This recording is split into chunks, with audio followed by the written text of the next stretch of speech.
ओम नमो भगवते वासुदेवाय। ओम नमो भगवते वासुदेवाय। ओम नमो भगवते वासुदेवाय। नारायण नमस्कृत्यं नरं चैव नरोत्तमं देवीं सरस्वतीं व्यासं ततो जयमुदीरये। नष्टप्रायेषु अभद्रेषु नित्यं भागवत सेवया भगवती उत्तम श्लोके भक्तिर्भवती नैष्टिकी। कृष्णाय वासुदेवाय देवकी नंदनाय च नंदगोपकुमाराय गोविंदाय नमो नमः। जय श्री कृष्ण चैतन्य प्रभु नित्यानंद श्री अद्वैत गदाधर श्रीवासादि गौर भक्त वृंद। हरे कृष्णा कृष्णा कृष्णा हरे हरे, हरे राम राम राम हरे हरे। हरे कृष्णा। सबका स्वागत है हमारे श्रीमद् भागवतम के सत्र में। तो आज हम जो है श्लोक कर रहे हैं 1.1.1। ठीक है, तो कौन तैयार है पढ़ने के लिए? तो मेरे साथ साथ दोहराएंगे।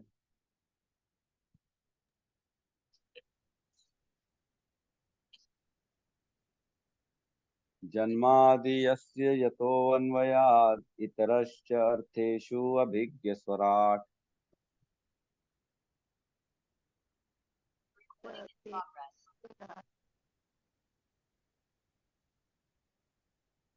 कोई भी नहीं है बोलने वाला?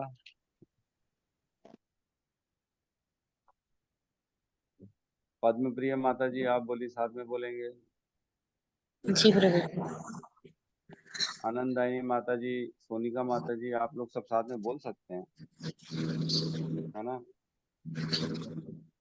जन्मादि यस्य यतोऽन्वयात् इतरश्च अर्थेषु अभिज्ञस्वराट्। जन्माद्यस्य जन्मादित्यस्य वतोऽन्वयात्। अच्छा, पार्ट पार्ट में बोलते हैं, ठीक है। जन्मादि यस्य यतो अन्वयात् जन्मादित्यस्य यतोऽन्वयात् इतरश्च अर्थेषु अभिज्ञस्वराट्। इतरश्च अर्थेषु अभिज्ञया तेने ब्रह्म हृदयादि कवये तेने ब्रह्म हृदय आदि कवये मुह्यन्ति यत् सूरयः। मुह्यन्ति यत् सूर्यः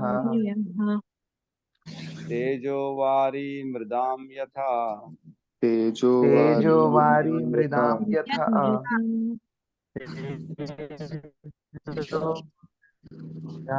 विनि विनिमयो यत्र त्रिसर्गो अमृषा।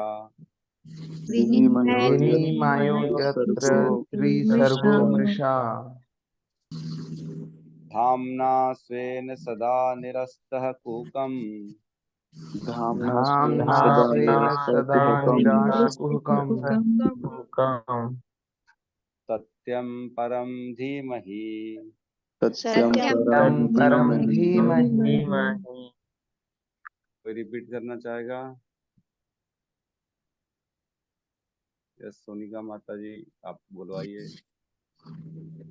जन्मादस्य यतोऽन्वयादितरश्च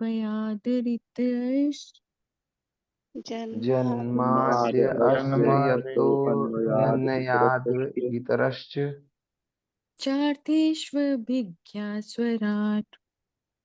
चर्थेष्वर अभिज्ञास्वराट् तेने ब्रह्म हृदय आदिकवये तेने ब्रह्म हृदय आदि कवये मुह्यन्ति यत् सूरयः मुह्यन्ति यत् सूर्यः तेजो वारिमृदाय यथा विनिमयो तेजो वारी मृदां यथा विनिमयो यत्र त्रिसर्गो मिषा यत्र सर्गो मृषाम् धाम्ना स्वेन सदा निरस्तकुहकम् धाम्ना स्वेन सदा निरस्तकुहकम् सत्यं परं धीमहि सत्यम परम सत्यं परं धीमहि। धीमहि। और कोई बोलना चाहेगा? कोई भी नहीं है सामने। ठीक है, तो अनुवाद और तात्पर्य शील प्रभुपाद की जय। ओम अज्ञान तिमिरन्धस्य ज्ञानांजन शलाकया चक्षुरुन्मिलितं येन तस्मै श्री गुरुवे नमः। श्री चैतन्य मनोभीष्टं स्थापितं येन भूतले स्वयं रूपः कदा मह्यं ददाति स्वपदान्तिकं। वन्देऽहं श्रीगुरुं श्रीयुतपदकमलं श्रीगुरुन् वैष्णवंश्च श्रीरूपं साग्रजातं सहगणरघुनाथान्वितं तं सजीवं साधुवैतं सावधूतं परिजनसहितं कृष्ण चैतन्य देवं श्री राधा कृष्ण पादान सरगण ललिता श्री विशाखान्वितांश्च। हे कृष्ण करुणा सिंधु दीन बंधु जगतपते गोपेश गोपिका कांता राधा कांत नमस्तुते। तप्त कांचन गौरांगी राधे वृंदावनेश्वरी वृषभानुसुते देवी प्रणमामि हरिप्रिये। वाञ्छाकल्पतरुभ्यश्च कृपा सिन्धुभ्य एव च पतितानां पावनेभ्यो वैष्णवेभ्यो नमो नमः। नमो विष्णुपादाय कृष्णपृष्ठाय भूतले श्रीमते भक्तिवेदांत स्वामी इति नामिने नमस्ते सरस्वते देवे गौरवाणी प्रचारिणे निर्विशेष शून्यवादी पाश्चात्य देशतारिणे। जय श्री कृष्ण चैतन्य प्रभु नित्यानंद श्री अद्वैत गदाधर श्रीवासादि गौर भक्तवृंद। हरे कृष्णा कृष्णा कृष्णा हरे हरे, हरे राम राम राम हरे कृष्णा। तो हमारे आज सब लेट लतीफी हो गए क्या बात है? सब लोगों का वीडियो अभी इकट्ठे चालू है। हरे हरे कृष्णा प्रभु जी, दंडवत प्रणाम। प्रभु जी श्लोक रिपीट कराते टाइम चैट बॉक्स में डालेंगे तो हम भी पढ़ सकते हैं। हाँ डालना चाहिए। किशोर प्रभु, सत्यम प्रभु डाल दिया करो ना इमीडिएटली, सुबह सुबह जैसे स्टार्ट होता है श्लोक डाल दिया करो कम से। हरे कृष्णा, धन्यवाद प्रभु जी। हरे कृष्णा। तो हमने जो है 1.1.1 श्लोक श्रीमद् भागवतम में है। कल हमने पढ़ा जन्मादि यस्य यतो, पहला जो लाइन है जन्म आदि यस्य यतो, मतलब जन्म, उसकी उत्पत्ति, उसका जो है जो मेंटेनेंस और उसका डिस्ट्रक्शन है ना। किसका किसका मैंने कल बताया नहीं, उत्पत्ति पालन तथा संहार किसका किसका, हर व्यक्ति का, हर वस्तु का, इवन सृष्टि का, इवन ब्रह्मांड का, हर चीज का। ऐसा नहीं है कि सिर्फ व्यक्ति का कि हमारा, ऐसा नहीं, हर किसी का, हर जीव आत्मा का, मतलब जो भी शरीरधारी है इस सृष्टि में, हर कुछ जो प्रकृति है, ब्रह्मांड है, हर चीज का जो उत्पत्ति है, पालन है और संहार किसके हाथ में है? वासुदेव के हाथ में। जन्मादि यस्य यतो, है ना, अन्वयात इतरश्च अर्थेषु अभिज्ञ। कल हमने पढ़ा कि प्रत्यक्ष रूप से या अप्रत्यक्ष रूप से भगवान हर चीज को जानते हैं, उनसे अभिन्न कुछ भी नहीं है।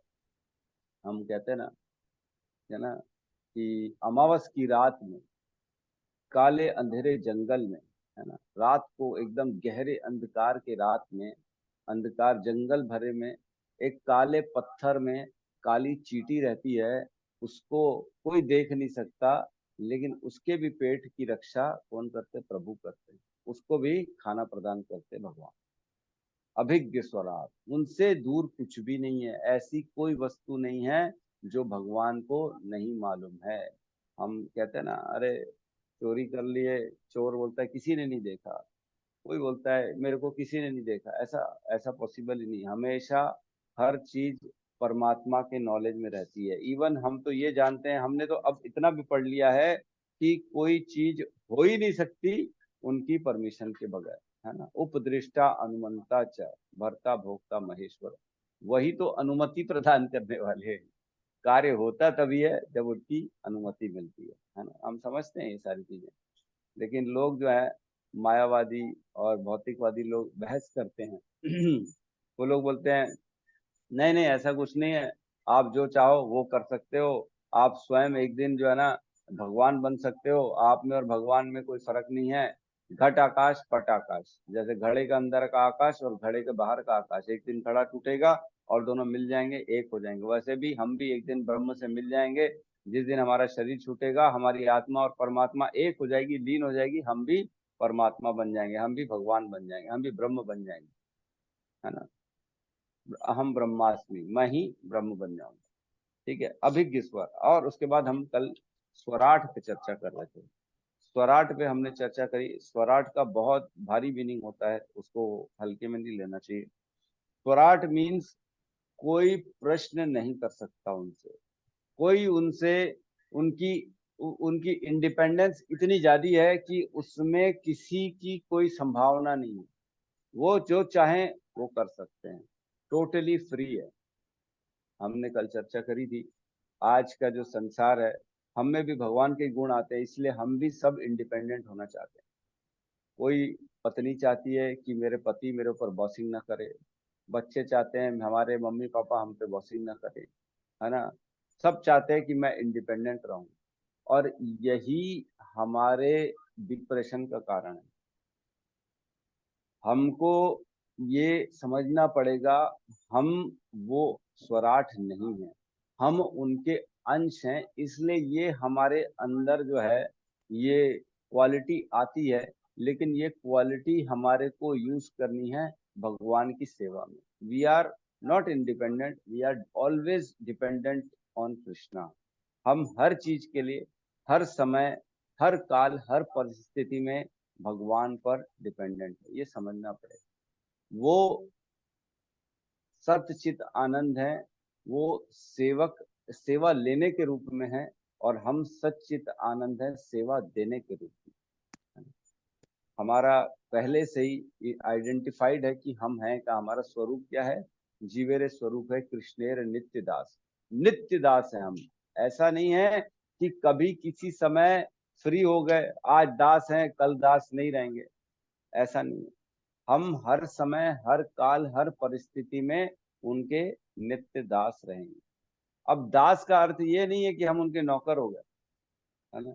दास, हमने 5 प्रकार के मुख्यतः रसों की चर्चा होती है हमारे शास्त्रों में, कि भगवान से हम जो संबंध स्थापित करते हैं, 5 तरह के जो है रस होते हैं।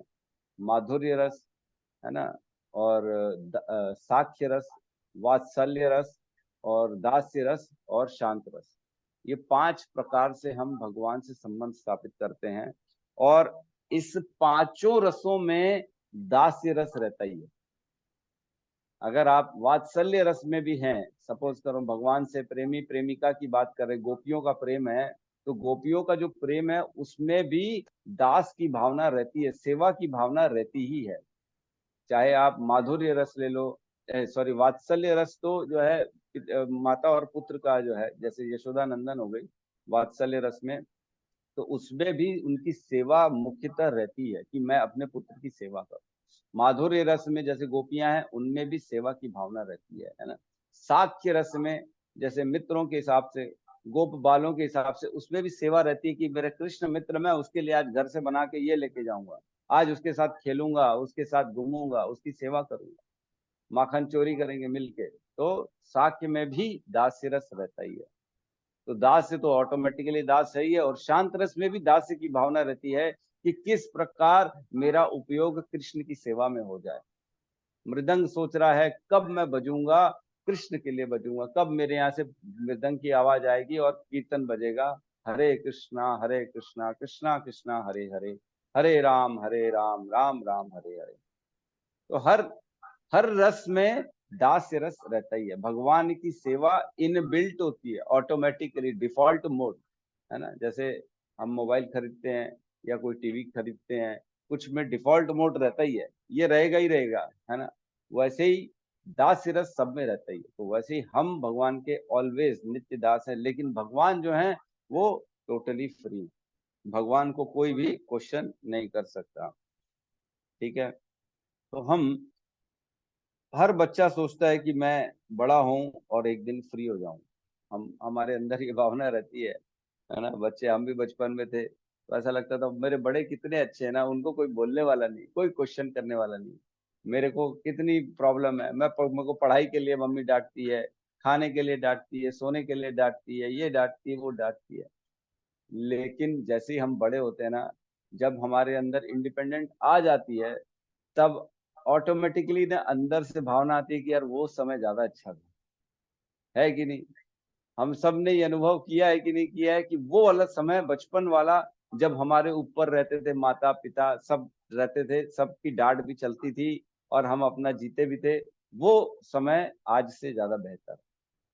तो अंदर में हृदय में कहीं ना कहीं हमको चाहिए ही चाहिए कि हमारे ऊपर कोई रहे।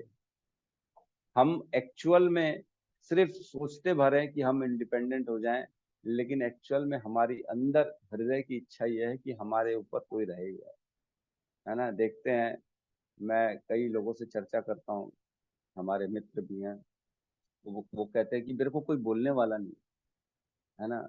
हमारे ग्रुप में भी हैं, बोलते हैं मेरे को कोई बोलने वाला नहीं है, लेकिन मैं चाहता हूँ मेरे को कोई बोले, मेरे ऊपर कोई सीनियर रहे, मेरे को कोई गाइड करे, मेरे को कोई बताए कि मेरे को करना क्या है जीवन में, क्या नहीं करना है। मैं कहीं गलत कर रहा हूँ तो मेरे को टोकने वाला होना चाहिए कोई, है कि नहीं? तो वो टोकने वाला हमको चाहिए ही चाहिए, इनबिल्ट चाहिए। क्यों चाहिए? क्योंकि हमारा नित्य जो हमारा स्वभाव है वो भगवान की सेवा करना है। हम चाहते ही हैं, हमारे अंदर से ये स्वभाव है कि हमारे ऊपर कोई रहे, और हमको वो वाली जो ऊपर रहे वाला जो एक जो हमारी पदवी है, हमको वो कृष्ण को देनी चाहिए कि आप ही हो मेरे ऊपर, और कौन है। ठीक है, तो कल हमने इसमें और कुछ चर्चा करी थी, आज थोड़ी और चर्चा करते हैं। हम एक्चुअल में चाहते हैं सबको कंट्रोल करना एक्चुअली, बट कर नहीं पाते हैं। कर पाते हैं क्या? छोटी छोटी वही हम देखते हैं, लव मैरिज करेगा लड़का लड़की, पहले बोलेंगे तुम जैसा बोलोगे मैं वैसे रहूंगी, और वो बोलेगा तुम जो चाहोगी मैं वो करूंगा, और बाद में एक दूसरे से लड़ते रहते हैं। क्यों? क्योंकि एक दूसरे को कंट्रोल कर रहे हैं, और एक दूसरे का कंट्रोल पसंद ही नहीं आ रहा। वो चाह रहा है कि ये मेरे हिसाब से जीवन जिए, और लड़की चाह रहा है कि ये मेरे लिए जो अपना जीवन को चलाए। ऐसा हो नहीं पाता हमारे जीवन में। एक्चुअल में हम किसी और के दास बन ही नहीं सकते, हमको कृष्ण के दास ही बनना पड़ेगा। जिस दिन हमारे को ये ज्ञान आ जाएगा, भगवत गीता का भागवतम का ज्ञान आ जाएगा, उस दिन हम समझ जाएंगे कि जीवन में करना क्या, कैसे किसी का कंट्रोल सहना है, कैसे किसी के साथ चलना है, कैसे कॉम्प्रोमाइज करना है जीवन में। क्योंकि उद्देश्य बदल जाता है। जब तक हम अपने जीवन में ये उद्देश्य रखेंगे कि मेरे को अपने आप को सुखी करना है, तब तक हम दूसरों को कंट्रोल करना चाहेंगे। लेकिन जिस दिन हम अपने जीवन में ये उद्देश्य कर लेंगे कि नहीं, अब मेरे को कृष्ण को सुखी रखना है, मेरे को जीवन की सारी क्रियाएं कृष्ण के लिए करनी है, उस दिन हमारे अंदर से कंट्रोल की भावना खत्म हो जाएगी। हर आदमी चाहता है स्थिति मेरे हिसाब से चले, मेरे बच्चे मेरे हिसाब से ऐसा करना चाहिए, वैसा करना चाहिए, ऐसा बोलना चाहिए, इसने ये गलत कर लिया प्रभु जी, उसने वो गलत कर दिया। इवन हमारे जो है ना डिवोटी संसार में भी ये होता रहता है। एक डिवोटी दूसरे डिवोटी को बोलता ही रहता है, ये ऐसा कर दिया, वैसा कर दिया, ये गलत किया, उन्होंने मेरे को टोक दिया, उन्होंने ऐसा बोल दिया, ये होता रहता है। तो ये हमको समझना चाहिए कि कोई भी किसी को सुख दुख प्रदान नहीं कर सकता। सुख दुख तो उसके कर्मों के अनुसार ऑटोमेटिकली जीवन में आते जाते रहते हैं। तो हमको कृष्ण पे छोड़ना चाहिए, चैतन्य महाप्रभु पे छोड़ना चाहिए कि प्रभु आप तो स्वराट है, आप जो चाहे कर सकते हैं, आप मेरी परिस्थिति को भी ठीक कर सकते हैं। हमको उनको बोलना चाहिए, ना कि किसी व्यक्ति विशेष को बोलना चाहिए। ठीक है, तो हम देखते हैं कि लोग चर्चा करते हैं कब कौन बना, कौन कब नहीं बना। तो ये आंसर जो समझना है ना कि भगवान कालातीत हैं, काल के भी अधिष्ठाता है। भगवान ने काल को बनाया है, भगवान की एक शक्ति है काल। अब भगवान काल से भी परे हैं, तो भगवान का अंत और आदि समझना नामुमकिन है। हम अपने दिमाग से तो भगवान को कभी नहीं समझ सकते। हम अपने तर्क से ये समझ सकते हैं कि हम भगवान को तर्क से नहीं समझ सकते।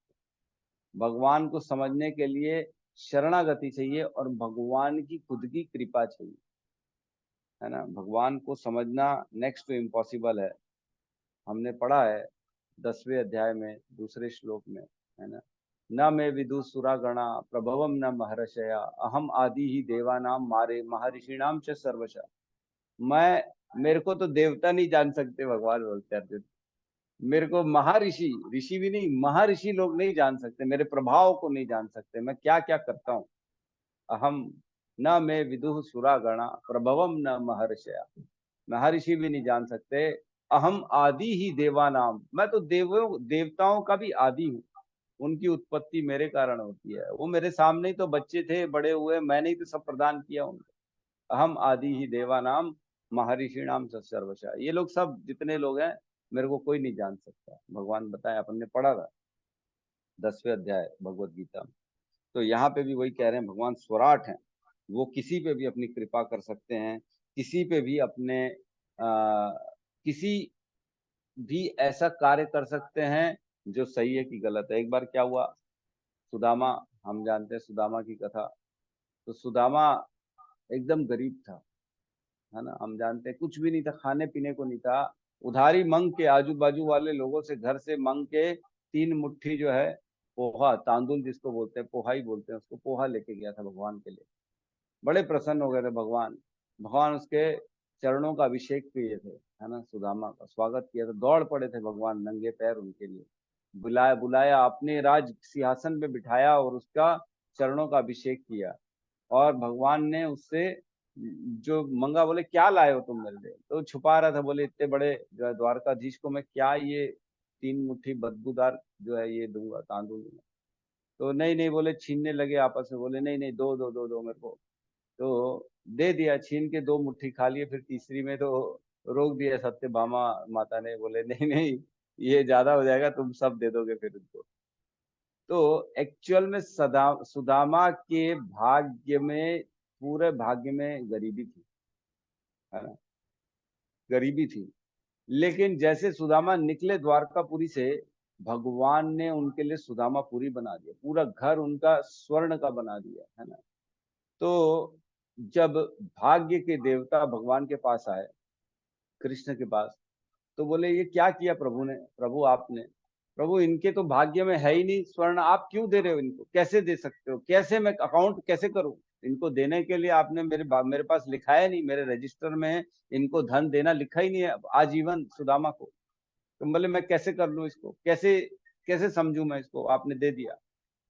तो भगवान ने बोला, कृष्ण ने, कि इसने 2 मुट्ठी तांदुल मेरे को दिए और मैंने उसको ग्रहण किया, है ना, और मैंने ग्रहण किया, और मेरे शरीर में असंख्य ब्रह्मांड रहते हैं, और मेरे शरीर में जो असंख्य ब्रह्मांड है, उन सारे ब्रह्मांड के लोगों का समझ लो भंडारा हो गया, क्योंकि मेरे शरीर मैंने पाया तो सबने पा लिया, तो भंडारा हो गया, मतलब उसको पुण्य पे पुण्य मिल गया, इतना पुण्य मिल गया, तो इसलिए मैंने उसको प्रदान कर दिया।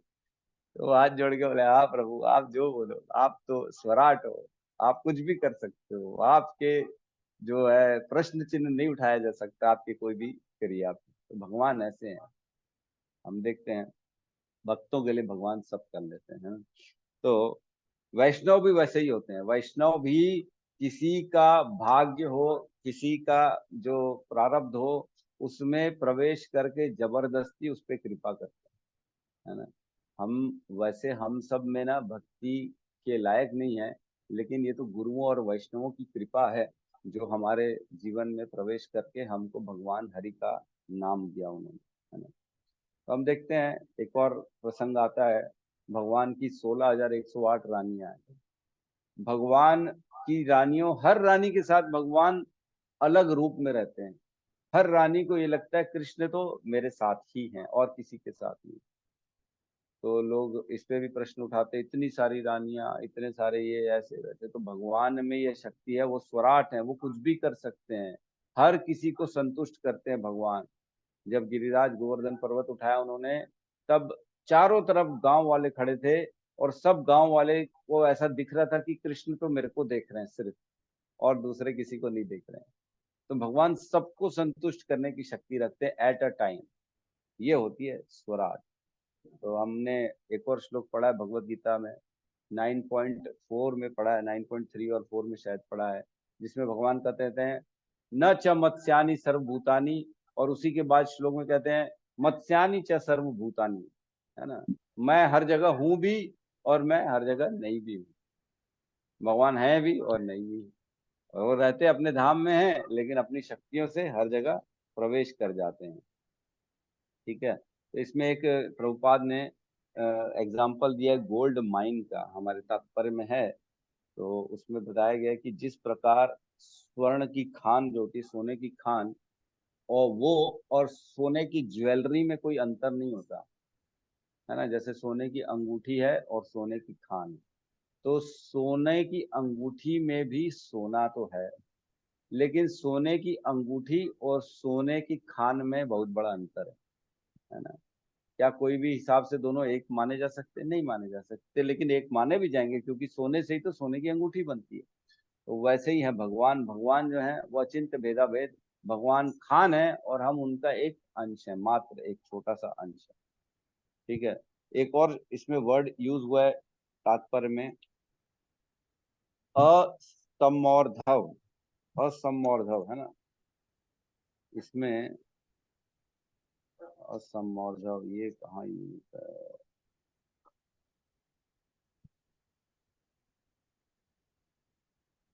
हाँ, पेज नंबर 59 में है ना।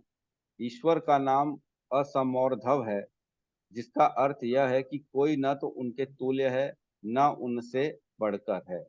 परम सत्य वे हैं जिनके जिनके न तो कोई समतुल्य है न उनसे श्रेष्ठ है। इसकी पुष्टि श्रुति मंत्रों में की गई है। ऐसा कहा गया है कि इस भौतिक ब्रह्मांड की उत्पत्ति के पूर्व भगवान श्री भगवान ही विद्यमान थे, जो हर किसी के स्वामी हैं। उन्होंने ही ब्रह्मा को वैदिक ज्ञान का उपदेश किया। इन्हीं भगवान की आज्ञा सब प्रकार से पालने योग्य है। जो कोई भव बंधन से छूटना चाहता है, उसे उनकी शरण में जाना होगा। इसकी पुष्टि श्रीमद् भगवत गीता में भी की गई है ना। भगवान ने बताया है ना, माम उपेत्य तु पुनर्जन्म न विद्यते, है ना। भगवान ने बताया अब्रह्म भुवनान लोका पुनरावृत्तिनो अर्जुनन माम उपेत्य तु कौन तु है पुनर्जन्म न विद्यते। मेरे शरण में जो आता है, मेरी जो भक्ति करता है, उसका दोबारा जन्म नहीं होता है। इस ब्रह्मांड में सबका जन्म मृत्यु के चक्र में फंसे हैं। तो कुल मिला के हम कभी भी ईश्वर नहीं बन सकते, हमको ईश्वर की शरणागति स्वीकार करनी ही पड़ेगी। ठीक है, तो ये आज पहली लाइन को कंप्लीट करते हैं, सेकंड लाइन में प्रवेश करते हैं। तेने ब्रह्म हृदय आदि कवये मोहयंति यत सूर्य, है ना। मतलब इसका अर्थ ये हो गया, आप ही हैं जो ब्रह्म को उनके हृदय में ज्ञान प्रदान किया आपने। तेने ब्रह्म हृदय आदि कवि, आप आदि कवि हैं, सबसे आदि कवि आप ही हैं, जिसने ब्रह्मा के हृदय में ज्ञान उत्पन्न कर दिया, है ना। और क्या बता रहे हैं? मुह्यंत यद सूर्य।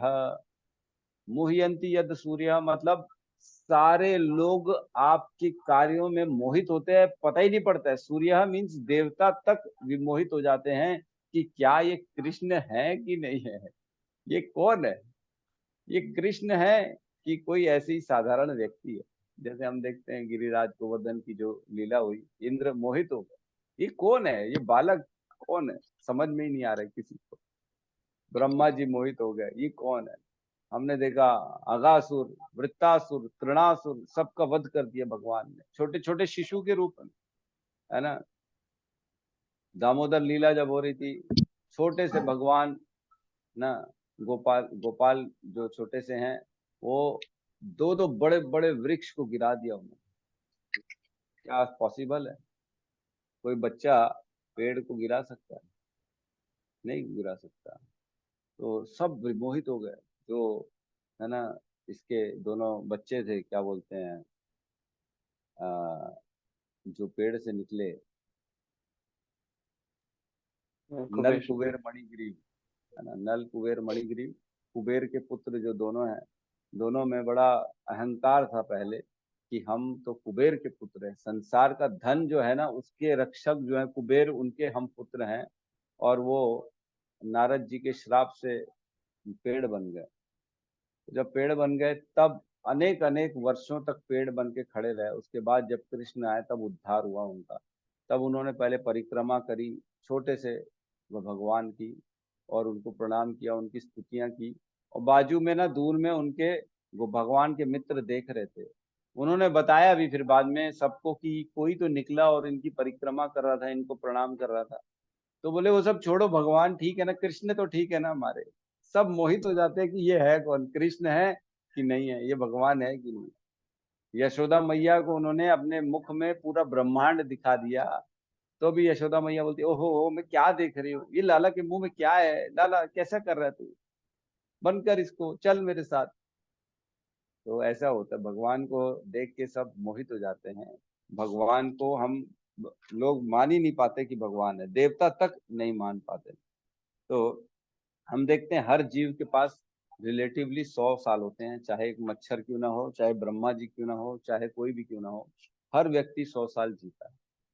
हर जीव शरीरधारी जो होता है वो 100 साल लगभग जीता है, और उन्हीं 100 सालों में उसको अपने कर्म के जो प्रारब्ध हैं वो भोगने पड़ते हैं, है ना। तो ब्रह्मा जी भी 100 साल में, इतना लंबा जिनकी अवधि है, और जिनको इस सृष्टि का सबसे पहला जीव कहा जाता है, जिनको स्वयं भगवान ज्ञान उनके हृदय में देते हैं, उनको तक भगवान मोहित कर देते हैं। वो तक नहीं बता पाते कि भगवान कौन है, वो भी मोहित हो गए, है कि नहीं। ये बड़ा आश्चर्य लगता है, इतने ज्ञानी, चार चार मुखों से वेदों का बार बार उनका उच्चारण हो रहा है, पूरी सृष्टि के सारे जीवों को उन्होंने ही उनकी स्थिति पे रखा है, और वही मोहित हो गए।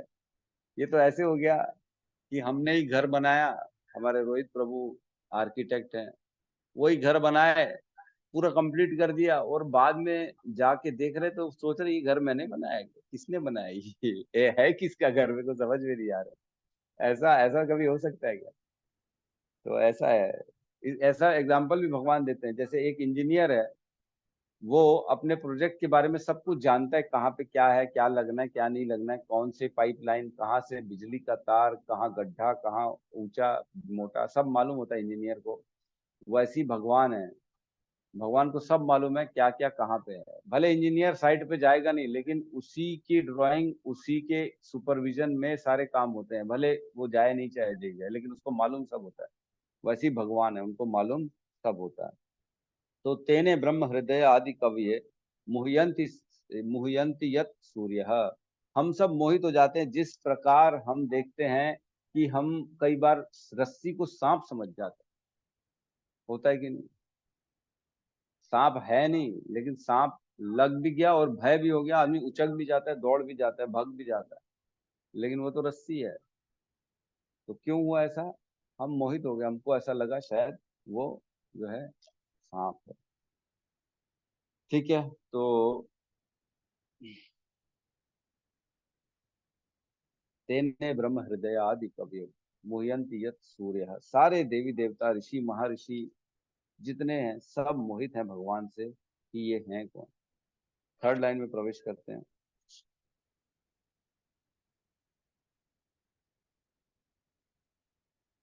तो थर्ड लाइन में प्रवेश करते हैं, इसमें लिखा है तेजो वारी मृदाम यथा विनिमयो यत्र त्रिसर्गो अमृषा, है ना। तेजो वारी मृदाम यथा, है ना।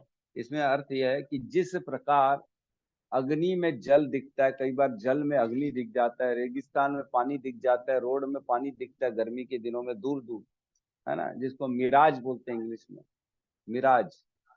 भ्रम में आ जाता है व्यक्ति, ये है क्या।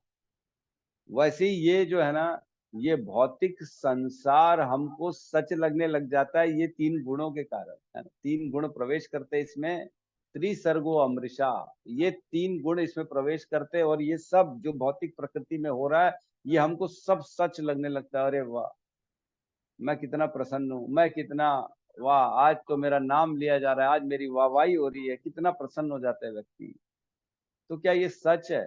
क्या हम जो जी रहे हैं ये सच है क्या, कि हम सब सपना देख रहे हैं? एक दिन होगा जिस दिन हमारी आंख खुलेगी, तब हमको लगेगा अरे ये क्या हो गया, हम तो एक सपने में जी रहे थे। लेकिन लगता सब सच है, और है भी सच, ऐसा सपना नहीं है ये।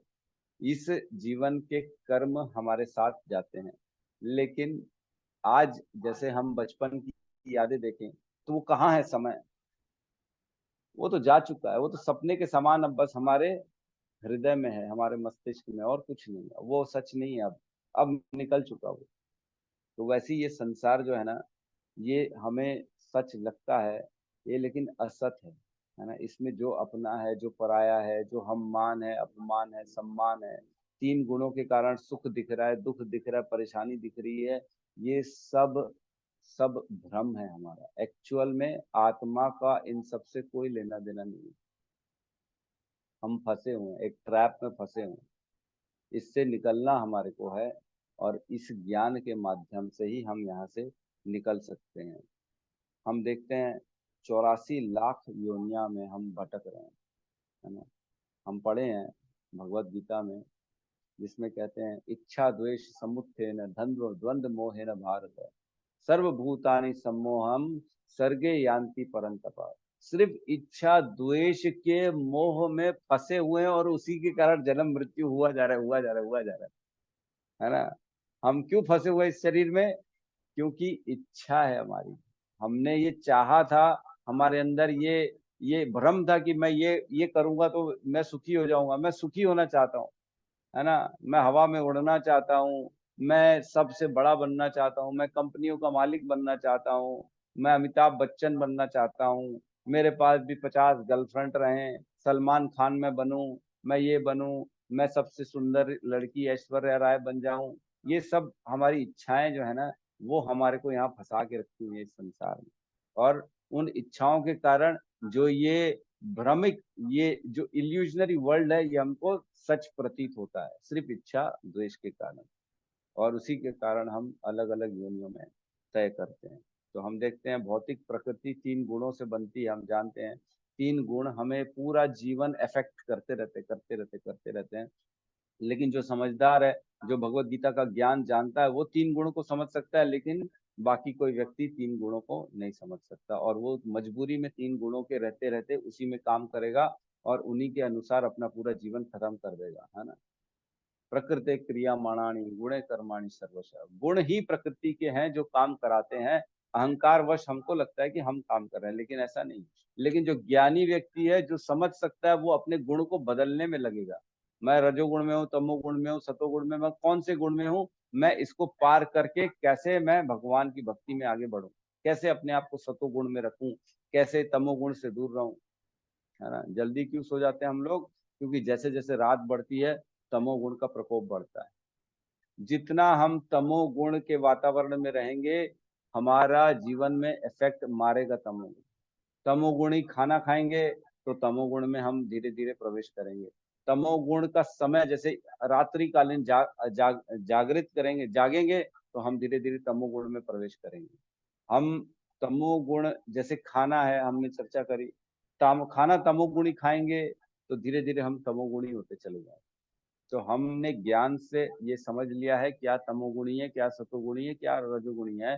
कोशिश हमको ये करनी चाहिए हर समय, हर कार्य में, हर स्थिति में सतोगुण में रहने की कोशिश करेंगे, तो हम धीरे धीरे भगवान तक पहुंच पाएंगे। तब हम निर्गुण अवस्था में जा सकेंगे। हमने कल पहले चर्चा करी थी कि सतोगुणी ऐसी अवस्था है जैसे एयरपोर्ट, है ना। और निर्गुण ऐसी अवस्था है जो हवा में, जमीन से ऊपर जाना है तो पहले एयरपोर्ट में ही जाना पड़ेगा। एयरपोर्ट से ही फ्लाइट में बैठ के ऊपर उड़ सकते हैं, जमीन से सीधा नहीं जा सकते मैदान से। तो सतोगुण में रहना पड़ेगा, उसके बाद निर्गुण की अवस्था पाई जा सकती है, अदरवाइज नहीं पाई जा सकती है। तो दिखने में सब कुछ फैक्ट लगता है, सब सच लगता है, लेकिन ये सच है नहीं। तो हमारे अंदर कुछ इल्यूजन भर दिए गए हैं, है ना। कुछ एग्जाम्पल्स मैंने निकाल के रखे हैं जो प्रकृति ने डाल दिया है। जैसे कोई गरीब आदमी है ना, उसको गरीब से प्रेम होगा। वो ये देखेगा, वो जो पैसे वाला है ना, उससे वो सोचेगा ये पैसे वाले बदमाश होते, है ना, गरीब आदमी अच्छा है। ये कौन उसके अंदर फीड कर दिया? ये प्रकृति ने, ये उसके स्वभाव ने, ये उसके पिछले इच्छा द्वेष ने फीड कर दिया। गोरा व्यक्ति अपने आप को बोलेगा नहीं गोरे अच्छे हैं, काले अच्छे नहीं होते। जबकि काला अगर अच्छा भी होगा तो भी उसको अंदर से लगेगा नहीं नहीं ये काला अच्छा नहीं। क्यों? क्योंकि ये प्रकृति के गुणों के द्वारा किया जा रहा है। हमारे अंदर इच्छा द्वेष जो है, उसी के कारण हम परेशान हैं इस संसार में, और हम उसी को सच्चाई मान बैठ रहे हैं। क्या सच में गोरा अच्छा नहीं है? क्या सच में काला अच्छा नहीं है? क्या सच में ऐसा होता है? नहीं होता। ये हमारे अंदर, ये प्रकृति के गुणों ने फीड कर दिया है। जब तक हम इनसे बाहर नहीं निकलेंगे। एलिमेंट है, हमको ये समझना चाहिए हर चीज 5 तत्व से बनी है, किसी में कोई भेद ही नहीं है, चाहे गोरा हो, चाहे काला हो, चाहे लंबा हो, मोटा हो, पुरुष हो, महिला हो, बच्चा हो, बड़ा हो, किसी में कोई भेद नहीं। समम सर्वेषु भूतेषु, है ना, समम, है ना, भगवान कहते हैं ब्रह्मभूत प्रसन्नात्मा न शोचति न कांक्षति, समम सर्वेषु भूतेषु मद भक्ति में लभते पराम। जो समान रूप से सभी के ऊपर दृष्टि रखता है वही मेरी भक्ति प्राप्त कर सकता है, और कोई नहीं प्राप्त कर सकता। लेकिन हम इतना भेद करते हैं, ये मेरा, ये पराया, ये अच्छा, ये बुरा, ये प्रेम, ये इसको प्रेम दूं, उसको द्वेष दूं। इससे जब तक हम नहीं निकलेंगे ना, हम एलिजिबल नहीं बनेंगे भागवतम को पढ़ने के लिए, भागवतम को समझने के लिए। ठीक है, और लास्ट लाइन को लेते हैं हम फटाफट, नहीं तो आज भी नहीं हो पाएगा हमारा। आगे कहते हैं लास्ट लाइन, धामना स्वेन सदा निरस्त कुहकम सत्यम परम धीमहि। धामना स्वेन सदा निरस्त कुहकम, मतलब ये सब तो चल रहा है ऊपर की तीनों लाइनें, लेकिन इसके अलावा भगवान जो हैं वो अपने धाम में हमेशा निवास करते हैं। धामना स्वेन सदा निरस्त कुहकम, है ना। तो इसका अनुवाद हम लेते हैं क्या क्या है। धामना मतलब भगवान समस्त दिव्य सामग्री के साथ स्वयं अपने से सदा सदैव निरस्त, उपस्थित अनुपस्थिति के कारण त्यक्त, कुहकम मोह में, सत्यम परम धीमहि, मैं परम सत्य को ध्यान करता हूँ। मैं ऐसे कृष्ण का ध्यान करता हूँ जो अपने धाम में समस्त ऐश्वर्य के साथ, हर चीज के साथ, यहाँ पे भी उनका कंट्रोल है, वहां पे भी वो अपने अलग स्वरूप में रहते हैं। मैं ऐसे कृष्ण का ध्यान करता हूँ, है ना। मैं उनको धीमहि मीन्स मैं उनको अपने ध्यान में लाता हूँ, ताकि आप जो हैं आप ही सब कुछ हैं, आप ही का ध्यान करो। सत्यम परम धीमहि, आपसे परम कुछ नहीं है। भौतिक सृष्टि टोटल के कंपेयर में बहुत कम जगह, हमने पढ़ा 1/4 है भौतिक सृष्टि और 3/4 है आध्यात्मिक सृष्टि। भौतिक सृष्टि जो होती है वो दुर्गा देवी के कंट्रोल में होती है, और दुर्गा देवी 3 तापों से सबको उनके कर्मों और उनकी इच्छा द्वेष के अनुसार उनको परेशान करती रहती है। ठीक है, तो आध्यात्मिक सृष्टि में सब कुछ सत है और भौतिक सृष्टि में सब कुछ असत है। हमने पढ़ा है ना, है ना, हमने 15वें अध्याय में पढ़ा है कि ये जो भौतिक सृष्टि है ये उल्टा पेड़ है। ऊर्ध्व मूलम अधः शाखम, क्या है, अश्वत्थम प्राहुर अव्ययम छंदांसि यस्य पर्णानि यस्तम वेद स वेद वितः। ये जो उल्टा पेड़ है ये एक पीपल बरगद का पेड़ है, उल्टा पेड़। अश्वत्थम प्राहुर अव्ययम, अव्ययम है, ये खत्म होने वाला नहीं है ना। छंदांसि यस्य पर्णानि, इसके जो पत्ते हैं वो वेद हैं। जो इसको जानता है वो सब कुछ जानने वाला है। उल्टा पेड़ है, भौतिक सृष्टि जो है उल्टा है और आध्यात्मिक सृष्टि सब सीधा है। तो यहाँ पे हमने पढ़ा है सब चीज उल्टी है। यहाँ पे जो सुख हमको लगता है वो आध्यात्मिक एक्चुअल में दुख है वो, और यहाँ पे जो दुख लगता है वो वहां पे सुख है कि नहीं। यहाँ पे जितना बड़ा आदमी है वहां पे आध्यात्मिक जगत में उतना छोटा आदमी है। क्यों? क्योंकि बड़ा आदमी जो है वो भक्ति करता नहीं। यहाँ पे जो गरीब है जो भक्ति कर रहा है, जो दिखेगा लोगों को साधु है, दरिद्र है, वो वहां पे बड़ा आदमी, बहुत बड़ा आदमी। सब उल्टा चल रहे हैं यहाँ पे इल्यूजन में, पता ही नहीं पड़ रहा है।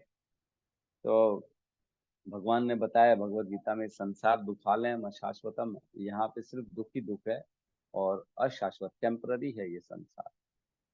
ठीक है, तो हम यहाँ पे इसको विराम देते हैं इस श्लोक को। कल हम 1.1.2 को हम लेंगे। तो इसमें कुछ चीजें मैंने पॉइंट्स निकाल के रखे थे जो पढ़ना चाहिए हमको। इसमें तात्पर्य में मैंने सोचा था पढ़ा दूंगा मैं कुछ जो है अंश इम्पोर्टेंट वाले जो थे, बट लेकिन ठीक है, अब आप लोग पढ़ लीजिएगा तात्पर्य, क्योंकि तात्पर्य पढ़ने जाएंगे तो फिर बड़ी मुश्किल हो जाएगी हमारे को। किसी का कोई प्रश्न है तो हम ले सकते हैं।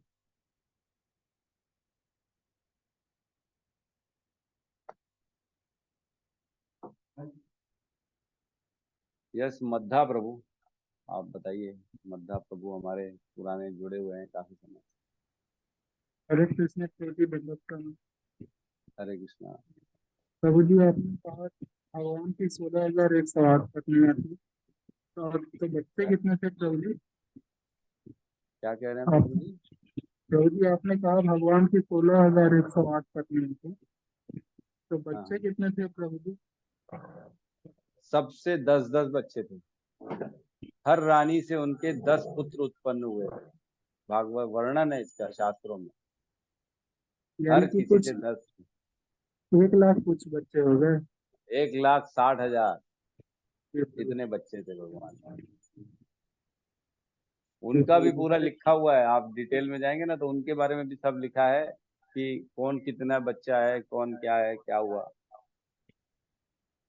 जी प्रभु जी, हरे कृष्ण। हरे कृष्ण।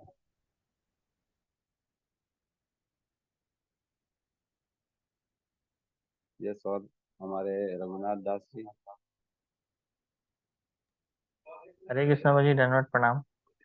आप हरे कृष्णा। देखिए, आपने बताया कि भगवान को जानना देवी देवताओं के लिए भी बहुत कठिन है। तो एक सामान्य जन में सवाल आ सकता है कि तो एक भगवान को किस प्रकार से हम जान सकते हैं, उनके कैसे करीब जा सकते हैं। ये जानना था प्रभु जी कि कैसे हम उनको जान सकते हैं हम। देखो, ये इसी के लिए तो ये श्लोक बना है। इसमें यही तो लिखा है कि हम नहीं जान सकते, लेकिन कैसे जानेंगे हम। जो तात्पर्य है, तात्पर्य में पहली कुछ लाइन्स में पढ़ दे रहा हूँ, आप कान साधे। भगवान श्री वासुदेव को नमस्कार करना प्रत्यक्ष रूप से वसुदेव तथा देवकी के पुत्र भगवान कृष्ण को इंगित करता है। इस तथ्य की अधिकाधिक व्याख्या इस ग्रंथ में स्पष्ट रूप से की जाएगी। तो मतलब ये जो तथ्य है ना कि भगवान श्री कृष्ण ही भगवान है, इसकी इस श्रीमद् भागवतम में इसी की व्याख्या करी जाएगी। इसमें आगे भी लिखा है, पढ़ेंगे ना पूरा, तो इसमें ये लिखा है कि यह भागवतम इसीलिए है ताकि भगवान के प्रति हमारी निष्ठा बढ़े, हम उनके बारे में और सुने समझें। जितना हम भगवान के बारे में समझेंगे उतना हम भगवान को जान पाएंगे। और कैसे समझेंगे? ये ग्रंथों के माध्यम से, क्योंकि कोई व्यक्ति में इतनी हिम्मत नहीं है कि भगवान को समझ सके। ग्रंथों में, क्योंकि वो भगवान के स्वयं शक्ति आवेश अवतार जो है व्यास देव, श्री व्यास देव जी, उन्होंने इसको रचा है। तो उनके माध्यम से हम भगवान को जरूर थोड़ा बहुत, जितना वो चाहते हैं उतना हम जान सकते हैं, लेकिन पूर्ण रूप से तो भगवान को कोई भी नहीं जानता, है ना। मतलब हम अपने प्रयासों से नहीं जान सकते, लेकिन भगवान अपनी कृपा से अपने आप को जनवा सकते हैं। भगवान चाहेंगे, देखेंगे, प्रयास कर रहा है, पढ़ रहा है, लगा पड़ा है, मेरे पीछे पड़ा हुआ है मेरे को जानने के लिए, तो ऐसा कृपा कर देंगे। ऐसा, अच्छा ठीक है। जैसे हम देखते ध्रुव महाराज, ध्रुव महाराज जो है ना, जब भगवान की तपस्या कर रहे थे, तब वो उनके अंदर में अभिलाषा थी कि मैं बड़ा राज्य प्राप्त करूं, है ना। जब भगवान आए, भगवान ने उनको अपना शंख उनके सर पे टच किया, तब उनको ज्ञान सारा आया। तब वो समझ सके कि भगवान कौन है। तब उन्होंने फिर अपनी अभिलाषा को वहीं समाप्त किया, नहीं नहीं नहीं प्रभु, अब मेरे को कुछ भी नहीं चाहिए, मेरे को आप मिल गए हो, अब मेरे को कुछ नहीं चाहिए, है ना। तो भगवान की कृपा से ही हम भगवान को समझ सकते हैं। ठीक है प्रभु जी। जी प्रभु जी, बहुत बहुत धन्यवाद प्रभु जी। हरे कृष्ण। हरे कृष्ण। यस, गौतम प्रभु कुछ कहना चाहते? हरे कृष्ण प्रभु जी, दंडवत प्रणाम। हरे प्रभु जी, कृष्ण। जैसे कि भगवान परम मतलब नियंता है, वो कंट्रोल करते हैं सारी चीजों को, और कहीं ना कहीं वो चीजें हम सभी में आता है। तो प्रभु जी, हमको ये चीजें जैसे हम पढ़ रहे हैं तो हमको तो समझ में आ गया कि जो भगवान है वो परम नियंता है, बट फिर भी हमारे अंदर वो चीजें रहती है कहीं ना कहीं सूक्ष्म तरीके से। हर चीजों में कहीं कि हम अपने तरीके से काम करें, क्योंकि कई बार ऐसा होता है कि हम अच्छे तरीके से कर सकते हैं, लेकिन कई बार ऐसा होता है कि भक्तों में जब देखते हैं कि वो सेवा अच्छा कर, तो ये भाव रहता है भक्तों में कि वो हमसे अच्छा अगर सेवा कर रहे तो उनको देना चाहिए, करना चाहिए, हमको वहां पे कुछ नहीं बोलना चाहिए। लेकिन प्रभु जी, भौतिक जगह में जैसे हम ऑफिस जाते हैं या कहीं कहीं कुछ चीजें ऐसी होती है, तो वो सारी चीजें रहते हैं, घर में भी रहता है कि मैं अपने हिसाब से करूँ। तो उसको हम कैसे मतलब कोशिश करें कि वो सब चीजें ना करे, वो भाव ना आए कंट्रोल करने की। कंट्रोल करने की भावना, हाँ हाँ, बड़ी मुश्किल से जाती है, लेकिन धीरे धीरे भक्ति में लगे रहने से चली जाएगी। जब ज्ञान स्फुरित होगा ना, एक्चुअल में क्या होता है, हम पढ़ रहे हैं लेकिन उसको जीवन में उतार नहीं पा रहे हैं, ये है। तो जब हम उसको रियलाइज करना चालू करते हैं ना, तब हम उसको जीवन में उतारते हैं। हम जब ये रियलाइज कर लिए कि नॉनवेज खाना ठीक नहीं, किसी पशु की हत्या करके खा रहे हैं, अब आपको कोई जो है जबरदस्ती खिलाएगा भी तो भी नहीं खाओगे, है ना? क्यों? क्योंकि अब अपने रियलाइजेशन आ चुका है, अब उसको आपने अनुभव कर लिया है कि कितना गलत काम है। पहले वो अनुभव नहीं था। वैसे ही भक्ति में जैसे जैसे प्रगति करेंगे ना, ये अनुभव अपने आप में रियलाइज आ जाएगा, रियलाइजेशन आ जाएगा कि मैं कंट्रोलर नहीं हूँ। धीरे धीरे धीरे धीरे हम जो है एक दिन ये स्वभाव को प्राप्त कर लेंगे कि अब हम किसी को कंट्रोल करना नहीं चाहते। हम देखते हैं हिज होलीनेस गोपाल कृष्ण गोस्वामी महाराज जो जो अभी नित्य धाम को चले गए, वो इतने बड़े पदवी में होते हुए भी किसी को ऐसा ऑर्डर नहीं करते थे, वो रिक्वेस्ट करते थे। मैं तो सुना हूँ हिज ग्रेस प्रशांत मुकुंद प्रभु जी से बहुत कुछ सुने हैं कि उनको कहीं जाना भी रहता था ना, तो वो बोलते थे क्या आप मेरे साथ चल पाएंगे, अगर आपको कहीं मतलब अगर आपका कहीं समय खराब ना हो रहा है या कहीं इन्वॉल्वमेंट नहीं है। अब सोचो एक छोटा सा भक्त है, उनके नीचे जो है, उनके भी नीचे के नीचे हमें है भक्त, और उनसे भी वो रिक्वेस्ट के मोड में बोलते थे कि क्या आप चल पाएंगे, आपके पास समय है, आप इतना समय मेरे को दे सकते हैं। जबकि ऑर्डर करना चाहिए, चलो हमारे मंदिर में हम देखते ऑर्डर करते हैं, अरे चलो ये क्या तमाशा कर रहे हो, इधर जाना है उधर जाना है, ऐसा। तो ये जो कंट्रोलरशिप की भावना है ना, ये धीरे धीरे निकलती है, धीरे धीरे निकलती है, इतनी आसानी से नहीं निकलती, लेकिन निकल जाती है। जो लगा रहेगा इसके लिए श्रद्धा, श्रवण और रीडिंग, अंडरस्टैंडिंग, माला, सब चीजों की इकट्ठे जब हम प्रयास में लगे रहते हैं, तब धीरे धीरे निकल जाता है, निकलता है बट धीरे धीरे निकलता है। आप ये चीज देखो, नोटिस कर रहे हो, ये भी अपने आप में प्रॉब्लम को आइडेंटिफाई करना है कि मेरे अंदर अभी भी ये स्वभाव है कि मैं अभी भी थोड़ा थोड़ा कंट्रोल करने की कोशिश करता हूँ।